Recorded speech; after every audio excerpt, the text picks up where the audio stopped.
নমস্কার, আপনারা দেখছেন হাও। এই মুহূর্তে আপনাদের সঙ্গে রয়েছে আমি ঋষিতা। রাজ্য সরকারের দুর্নীতির কারণেই মূলত 2016 সালের যে এসএসসির গোটা প্যানেল, সেই গোটা প্যানেলই নিয়োগে দুর্নীতির কারণে বাতিল হয়ে গিয়েছে শীর্ষ আদালতে। এবং তার পরবর্তীকালেই গতকাল মুখ্যমন্ত্রী মমতা বন্দ্যোপাধ্যায় নেতাজি ইন্ডোর স্টেডিয়ামে এই যে গোটা প্যানেলে যে শিক্ষক শিক্ষিকারা ছিলেন তাদের নিয়ে একটি বৈঠক করেন এবং সেখান থেকে মুখ্যমন্ত্রী বলছেন যে কাজ করতে গেলে একটা দুটো ভুল হতেই পারে। এই মুহূর্তে আমাদের সঙ্গে রয়েছেন মোহাম্মদ সাফিউল্লাহ দাদার সাথে কথা বলে নেব। মুখ্যমন্ত্রী গতকাল বলছেন যে কাজ করতে গেলে একটা দুটো ভুল হতে পারে, অর্থাৎ সরকারের এই যে একটা দুটো ভুল, সেই ভুল জনতারা মাফ করে দেবেন এবং জনতা যদি মাফ করে তখন তাদেরকে যে শাস্তি পেতে হবে, জেলে যেতে হবে বা অন্যান্য যে কোনো শাস্তি পেতে হবে। দেখো, প্রথম কথা হচ্ছে মমতা বন্দ্যোপাধ্যায় তার আপন খেয়ালি মনে নানা সময় নানা কথাবার্তা বলে। কালকে অনেকগুলো কথা বলেছে। তুমি স্পেসিফিক একটা বিষয়ের জন্য, একটা কথার জন্য বলছো যে কাজ করতে গেলে একটা দুটো ভুল হয়। মমতা বন্দ্যোপাধ্যায় 14টা বছর পশ্চিমবঙ্গের মুখ্যমন্ত্রী। 14 বছর পশ্চিমবঙ্গের মুখ্যমন্ত্রী থাকার মধ্যে একটা দুটো এরকম কাজ আছে যদি তিনি ঠিক করেছেন, একটা দুটো তো ভুলের কথা তিনি বলছেন। আমি দায়িত্ব নিয়ে বলছি, মমতা বন্দ্যোপাধ্যায় নিজে দায়িত্ব নিয়ে বলুক যে এই 14 বছরে একটা দুটো এরকম ঠিক কাজ করেছেন কোনটা, তিনি সেটা বলতে পারবেন না। আসলে মমতা বন্দ্যোপাধ্যায়ের এই মুখ্যমন্ত্রিত্বের যে 14 বছর, এই 14 বছর হচ্ছে ভুলে ভরা, দুর্নীতিতে ভরা, রাহাজানিতে ভরা, নৈরাজ্যে এর পশ্চিমবঙ্গকে উপহার দিয়েছে মমতা বন্দ্যোপাধ্যায়। গতকালকে যে সভা মমতা বন্দ্যোপাধ্যায় ডেকেছিলেন, সেই মমতা বন্দ্যোপাধ্যায়ের সভাটা ছিল কি one way traffic. Mamata Bandyopadhyay একাই বলে গেলেন। উনি হয়তো শিখেছেন দিল্লিতে বসে থাকা নরেন্দ্র মোদীর কাছ থেকে মন কি বাত শোনানো।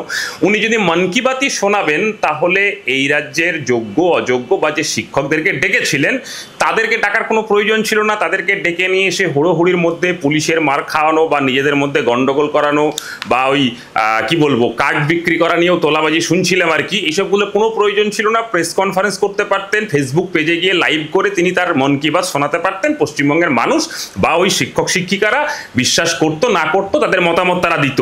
কিন্তু আমরা যেটা দেখলাম গতকালকে, মমতা বন্দ্যোপাধ্যায় এক নাগাড়ে বলে গেলেন।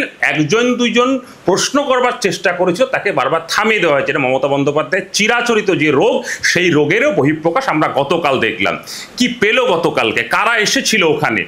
গতকাল থেকে তো সোশ্যাল মিডিয়াতে অজস্র ছবি ফুটে উঠেছে যেখানে দেখা যাচ্ছে যে তৃণমূল কংগ্রেসের শিক্ষা সেলের সঙ্গে যুক্ত একাধিক ব্যক্তিকে সেখানে সাজিয়ে নিয়ে আসা হয়েছিল এবং বলা হচ্ছে নাকি কি যোগ্য আর অযোগ্য, যোগ্যদেরকে নাকি ডাকা হয়েছে। আচ্ছা, যোগ্যদেরকে ডাকা হয়েছে, তাহলে যোগ্যদের নির্ধারণ উনি করলেন, তাদেরকেই তো ডাকলেন।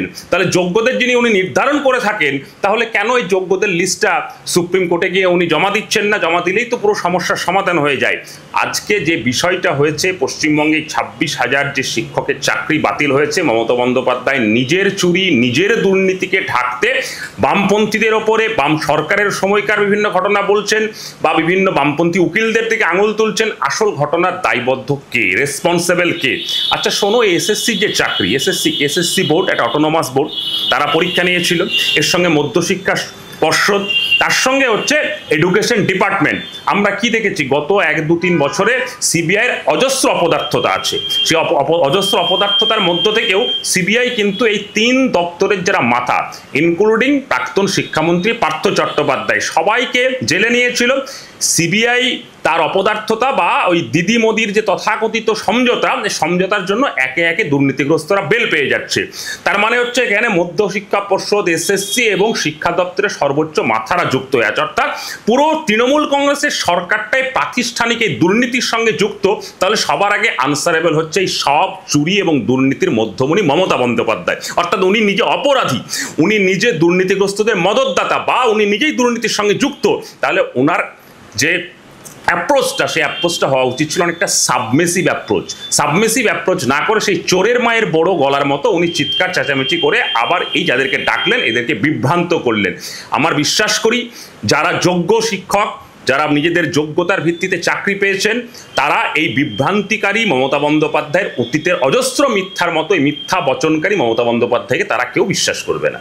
এবং আমাদের খুব স্পষ্ট বক্তব্য, আমরা মনে করি যারা অযোগ্য তাদের তালিকা প্রকাশিত হোক, যোগ্যদের তালিকা প্রকাশিত করে যোগ্যরা অবিলম্বে তাদেরকে স্কুলে ফেরাতে হবে। স্কুলের পঠন পাঠনের পরিবেশকে স্বাভাবিক করতে হবে, কারণ এমনি মমতা বন্দ্যোপাধ্যায়ের শাসনে পুরো শিক্ষা দপ্তরটাকেই রসাতলে পাঠিয়ে দিয়েছে।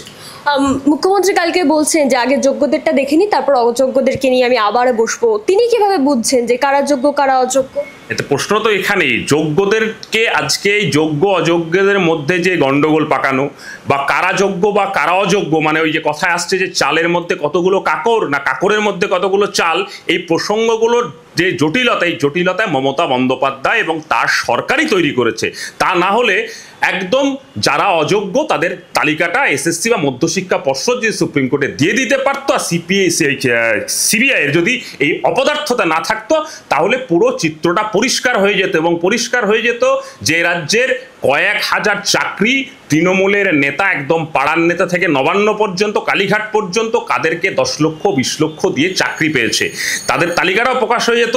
এখন খুব স্পষ্ট একটা বক্তব্য, মমতা বন্দ্যোপাধ্যায়ের অযোগ্যদের দেখার একটা লাইবিলিটিস আছে, কারণ মমতা বন্দ্যোপাধ্যায় এবং তার দলের যে টিম, সেই টিম তো এদের কাছ থেকে লক্ষ কোটি টাকা নিয়েই তাদেরকে চাকরি দিয়েছে। এখন যদি অযোগ্যদের পাশে তিনি না দাঁড়াতে পারেন তাহলে আসলে ওই তৃণমূল কংগ্রেসের নেতাদের কার বাড়ির সামনে কতজন চাকরি প্রার্থী যারা টাকা দিয়ে চাকরি কিনেছে তারা গিয়ে হাজির হবে এবং একটা বিশৃঙ্খলা সৃষ্টি হবে। সেই জন্য মমতা বন্দ্যোপাধ্যায় আসলে এই অযোগ্যদেরকে বাঁচানোর যে রেসপন্সিবিলিটি, সেই রেসপন্সিবিলিটির জন্য আজকে যোগ্যদেরকে আজকে অসহায় অবস্থার মধ্যে ঠেলে দিয়েছে এবং পশ্চিমবঙ্গের শিক্ষা ব্যবস্থাটাকে আজকে রসাতলে পাঠিয়ে দিয়েছে। তিনি শিক্ষকদেরকে বলছেন যে ভলেন্টারি সার্ভিস দিতে। তিনি পুলিশের ক্ষেত্রে আমরা দেখেছি সিভিক ভলেন্টিয়ার, এখন কি শিক্ষকদেরকেও আমি দেখবো যে সিভিক টিচার? মমতা বন্দ্যোপাধ্যায় আসলে গোটা রাজ্যটাকেই এই জায়গায় মানে পরিণত করেছে, কারণ মমতা বন্দ্যোপাধ্যায়ের শাসনে এমন কোনো দপ্তর নেই যে দপ্তরে স্বচ্ছভাবে মেধার ভিত্তিতে কোনো নিয়োগ হয়েছে। কাজ চালানোর জন্য বিভিন্ন দলের ক্যাডারদেরকে, তার নিজের দলের ক্যাডারদেরকে বিভিন্ন সিভিক হিসাবে নিয়োগ করেছে, কন্ট্রাকচুয়াল হিসাবে নিয়োগ করেছে। আসলে এটা হচ্ছে যুব সমাজ এবং বেকারত্বের যে সঙ্গে এটা প্রতারণা করা ছাড়া অন্য কিছু নয়। এবং উনি মনে করছেন যে কোনো আইন ব্যবস্থা নেই, উনিই আইন, এবং উনি মাঝে মাঝে বলেও থাকেন যে উনি নাকি আইন পড়েছেন। আমি জানি না কি আইন পড়েছেন, যে আইন পড়লে এগুলো কথাগুলো বলা যায় কি না। আসলে এই শিক্ষকদেরকে গতকালকে প্রতারণা করেছে। কেন? যারা যোগ্য শিক্ষক তারা ভলেন্টিয়ারি সার্ভিস দেবেন কেন? ভলেন্টিয়ারি সার্ভিস দেওয়ার অর্থ হচ্ছে আসলে বিনা পয়সায় স্বেচ্ছাশ্রম করা। এ রাজ্যের বহু যুবক যুবতী যারা পড়াশোনা শিখেছে তারা অনেকেই রাজ্যের এই শিক্ষা ব্যবস্থার তথাকথিত গত 7-8 বছর ধরে কোনো নিয়োগ না থাকার কারণে বহু স্কুলে বা নিজেদের পাড়ার বহু ছাত্রছাত্রীদেরকে এমনি স্বেচ্ছাশ্রম দিয়ে পড়াশোনা তারা করান, এবং উল্টো দিকে ওদেরকে বলছে ভলেন্টিয়ারি সার্ভিস দেওয়ার কথা। কিন্তু উনি বলছেন অন্যদেরকে ভলেন্টিয়ারি সার্ভিস দেওয়ার কথা। কেন ওরা ভলেন্টিয়ারি সার্ভিস দেবে? যারা যোগ্য তাদেরকে স্কুলে ফেরাতে হবে, যাদের পর্যাপ্ত যে সম্মান প্রাপ্য যে বেতন, সেই বেতন দেওয়ার যে ব্যবস্থা, তার জন্য সম্পূর্ণরূপে কোর্টকে সহযোগিতা করার দায়িত্ব মমতা বন্দ্যোপাধ্যায়। আসলে রোগ একটা জায়গাতেই, অযোগ্যদেরকে বাঁচানোর জন্য, তার দুর্নীতিকে ঢাকার জন্য এই ধরনের কথাবার্তাগুলো বলছেন। এই কথাগুলো বলবার কোনো এখতিয়ার নেই, এবং উনি এমন একটা খারাপ শব্দ প্রয়োগ করেছেন যে আমি গতকাল শুনছিলাম যে কিছু না কিছু করে পুষিয়ে দেবো। এই যে শব্দটা কি, পুষিয়ে দেওয়া মানেটা কি? মানে আমি চাকরি তোমাদেরকে যাদেরকে দিয়েছিলাম, চাকরি বিক্রি হয়েছিল এবং ধরা পড়ে গেছি কোর্টের কাছে আমার চুরি দুর্নীতি, তাহলে সবার যখন চাকরি চলে গেল আমি এটা অন্য কোনো একটা ব্যবস্থা করে তাদেরকে শিফট করে দেবো, তাদেরকে পুষিয়ে দেবো। এটা কোনো মুখ্যমন্ত্রীর ভাষা? এটা কোনো আইনের কাঠামো, একটা সংবিধানের কাঠামোর মধ্য থেকে এই ধরনের শব্দ, এই ধরনের ভাষা বলা যায়? আসলে মমতা বন্দ্যোপাধ্যায় নিজে যেমন, তার দলটা যেমন, সরকারটাও সেভাবে পরিচালনা করেন এবং পশ্চিমবঙ্গের মানুষকে উনি সেরকম ভাবছেন। আমি নিশ্চিতভাবে বিশ্বাস করি এই পশ্চিমবঙ্গের মানুষ সমাজ গড়ার কারিগর শিক্ষকদেরকে একটা অন্য সম্মানের চোখে দেখতেন এবং তাদের জন্য শ্রদ্ধার একটা অন্য আসন তৈরি হয়েছে। গত 5, 7, 8 দশক ধরে যদি আমরা দেখি, শিক্ষকদের আসন, শ্রদ্ধার আসনটা অনেক উঁচুতে। মমতা বন্দ্যোপাধ্যায় একজন কালপ্রিট, যে মুখ্যমন্ত্রী হিসেবে পশ্চিমবঙ্গে ক্ষমতায় আসার পরে শিক্ষকদের দিকে দুর্নীতি, শিক্ষকদের দিকে সন্দেহের যে পরিবেশটা তৈরি হয়েছেন, তার সম্পূর্ণ দায়িত্ব হচ্ছে মমতা বন্দ্যোপাধ্যায়ের, এবং মমতা বন্দ্যোপাধ্যায়ের দুর্নীতির জন্য আজকে শিক্ষক সমাজের কাছে একটা প্রশ্ন চিহ্ন এসে দাঁড়িয়েছে। গতকাল মুখ্যমন্ত্রী আবারও বামেদের সময় চিরকুটে চাকরি পাওয়ার প্রসঙ্গ তুলছেন। এখন পশ্চিমবঙ্গে বামফ্রন্টের সরকার ক্ষমতায় নেই। 14 বছর মমতা বন্দ্যোপাধ্যায় সরকার ক্ষমতায় আছে। 2011 সালের আগে এই মমতা বন্দ্যোপাধ্যায় বিভিন্ন সভায় মাইক লাগিয়ে চিৎকার করে বলতো একবার ক্ষমতায় আসলে পশ্চিমবঙ্গের বামফ্রন্টের আমলে বিভিন্ন নেতা মন্ত্রীদেরকে উনি জেলে পুরবেন। 14 বছরে বামপন্থী সরকার পরিচালনা করার কোনো নেতা মন্ত্রী সাদা পাঞ্জাবিতে একটা কালির দাগ উনি লাগাতে পারেননি। আমরা বলছি যদি তদন্ত আবার করতে হয় আবার করুন, যদি একজন দুর্নীতিগ্রস্ত যদি কেউ থেকে থাকে তাহলে তাকে শাস্তি দিন, কিন্তু আসলে মমতা বন্দ্যোপাধ্যায় নিজের চুরি নিজের দুর্নীতিটাকে একটু হালকা করার জন্য এই ধরনের কথাবার্তা বলছেন। আসলে বামপন্থীদের কোনো নেতা মন্ত্রীদেরকে উনি জেলে ভরতে পারেননি, উনি প্রতিদিন দেখছেন নিজের দলের নেতা মন্ত্রীদেরকে প্রতিদিন জেলে যেতে হচ্ছে, আর বিজেপির কারণে মাঝে মাঝে বেল পেয়ে যাচ্ছেন। এবং এই স্পষ্ট ভাষা, যদি বিজেপি বা নরেন্দ্র মোদী বা আরএসএস এর সঙ্গে মমতা বন্দ্যোপাধ্যায়ের এই বোঝাপড়ার লেভেলটা যদি এই লেভেলে না থাকতো, তাহলে কি বলা যায় যে মমতা বন্দ্যোপাধ্যায়ের ফুল ক্যাবিনেটটাই হয়তো জেলে থাকতো। অর্থাৎ এই মুহূর্তে দাঁড়িয়ে যে গোটা শিক্ষা ব্যবস্থার যা পরিস্থিতি, তাতে মুখ্যমন্ত্রী এই যে বলছেন যে তাদের চাকরি, তিনি থাকতে কারোর চাকরি যেতে দেবেন না, তো সেই জায়গা থেকে দাঁড়িয়ে কোথাও গিয়ে কি শিক্ষা ব্যবস্থাটা সেখানে আগের যে অবস্থা সে অবস্থায় ফিরে আসা সম্ভব?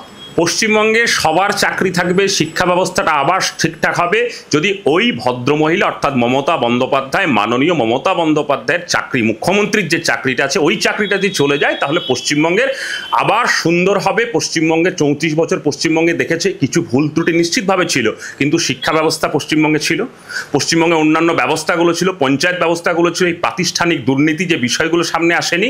তাই একটা কথা পশ্চিমবঙ্গের একদম সাধারণ জনগণ যারা আছে জনগণ তাদেরকে ঠিক করতে হবে যে পশ্চিমবঙ্গের শিক্ষা, পশ্চিমবঙ্গের স্বাস্থ্য, পশ্চিমবঙ্গের চাকরি সবটা যদি সুষ্ঠুভাবে ঠিকঠাকভাবে প্রতি বছরের মতো এসএসসি, প্রতি বছরের মতো প্রাইমারি টেট, এগুলো যদি স্বাভাবিক নিয়ম করতে হয় তাহলে একজনের চাকরিটাকে চলে যাওয়াটাকে নিশ্চিত করতে হবে। সেটা হচ্ছে নবান্নের 14 তলায় বসে থাকা মমতা বন্দ্যোপাধ্যায়। এই জায়গাতে দাঁড়িয়ে বিজেপির তরফ থেকেও কিন্তু তারা মাঠে নাম, বিশেষ করে শুভেন্দু অধিকারী, যিনি সেই সময় সেই 2016 সালে কিন্তু তিনি তৃণমূল কংগ্রেসে ছিল, যিনি এখন এই যে মুখ্যমন্ত্রীর যে দুর্নীতি করেছেন বা সরকার যে দুর্নীতি করেছেন তার বিষয়ে সরব হচ্ছেন। দেখো 2016 সালের এসএসসির ঘটনা নিয়ে গোটা রাজ্য আজকে তোলপাড়, এবং গোটা ভারতবর্ষের কাছে পশ্চিমবাংলার মুখ পুড়েছে সেই 2016 সালের ঘটনার সময়। 2016 সালে মমতা বন্দ্যোপাধ্যায়ের ক্যাবিনেট আলো করেই শুভেন্দু অধিকারী বসে থাকতো, আর শুভেন্দু অধিকারী দুর্নীতির বিরুদ্ধে লড়াই করবে। এই শুভেন্দু অধিকারীকেই নারদার সময় হাত পেতে টিভিতে পশ্চিমবঙ্গের মানুষ টাকা নিতে দেখেছে, শুভেন্দু অধিকারীকেই দেখেছে পশ্চিমবঙ্গে 2018 সালের পঞ্চায়েত নির্বাচনের সময় গণতান্ত্রিক অধিকার মানুষের লুট করতে শুভেন্দু অধিকারী দুর্নীতির বিরুদ্ধে লড়াই করবে। পশ্চিমবঙ্গের কোনো সাধারণ মানুষ কেউ বিশ্বাস করে না। আসলে শুভেন্দু অধিকারী যেগুলো বলবার চেষ্টা করছেন ওটা বিজেপির কাছেও নাম্বার বাড়ানোর চেষ্টা করছেন। আসলে শুভেন্দু অধিকারী হচ্ছে তৃণমূল কংগ্রেসের যদি এন্টারে গত 14 বছরে 1, 2, 3, 4, 5 করে যদি 5টা দুর্নীতিগ্রস্ত নেতার নামের তালিকা হয় তাহলে শুভেন্দু অধিকারী 1, 2, 3-এর মধ্যেই থাকবেন। শুধু শুভেন্দু অধিকারীকে কেউ বিশ্বাস করে না, ওটা তৃণমূল থেকে বিজেপিতে দুর্নীতি করার জন্য প্রাইজ পোস্টিং হয়েছে। কারণ তৃণমূল হচ্ছে একটা রাজ্য চোরেদের দল, বিজেপি হচ্ছে গোটা ভারতবর্ষের চোরেদের দল। এ রাজ্যে বঙ্গ বিজেপিতে শুভেন্দু অধিকারী আসার পরেই কিন্তু আমরা দেখছি যে আসন সংখ্যা তাদের, সেটা লোকসভা হোক বা অন্যান্য ভোটে হোক, সে কিন্তু কমে গিয়েছে। তো স্বাভাবিক, পশ্চিমবঙ্গে বিজেপির কোনো সাংগঠনিক যে জায়গা, সেই সাংগঠনিক জায়গা নেই। সেটা হচ্ছে কিছুদিন আগে ওদের মেম্বারশিপ প্রক্রিয়া, এই সমস্ত প্রক্রিয়াগুলোতে গোটা ভারতবর্ষের মানুষ বা পশ্চিমবঙ্গের মানুষ বিভিন্ন পত্রপত্রিকাতে লক্ষ্য করেছে। বিজেপি যে জায়গাটা করে বিজেপি পশ্চিমবঙ্গের মাটিতে একটা জায়গা তৈরি করবার চেষ্টা করছে, সেটা হচ্ছে কি হিন্দু মুসলিমের রাজনীতি, মন্দির মসজিদের রাজনীতি, বিভিন্ন পুজো মণ্ডপ এইসবগুলোকে কেন্দ্র করে একটা ধর্মীয় উন্মাদনা তৈরি করে বিজেপি নিজেদেরকে যে একটা জায়গা তৈরি, একটা ভিজিবল জায়গা তৈরি করতে চাইছে। কিন্তু আসলে হচ্ছে, আমি খুব স্পষ্ট ভাষায় বলছি, আরএসএস এর তৈরি করা একটা মাঠ, সেই মাঠেই মমতা বন্দ্যোপাধ্যায় খেলছে, সেই মাঠেই শুভেন্দু অধিকারী খেলছে, সেই মাঠেই কার্তিক মহারাজ খেলছে, সেই মাঠেই হুমায়ুন কবির খেলছে। আসলে দিনের শেষে এরা চায় যে পশ্চিমবঙ্গের প্রগতিশীল কণ্ঠস্বর, পশ্চিমবঙ্গের বামপন্থী কণ্ঠস্বর, পশ্চিমবঙ্গের ধর্মনিরপেক্ষ কণ্ঠস্বর, এই কণ্ঠস্বর যাতে কোনো রকম স্পেস না পায়, তার জন্য শুভেন্দু অধিকারী আসলেই মমতা বন্দ্যোপাধ্যায়কে ক্ষমতায় টিকিয়ে থাকার জন্য ঘৃণ্য নোংরা রাজনীতি আরএসএস এর নির্দেশেই করছে।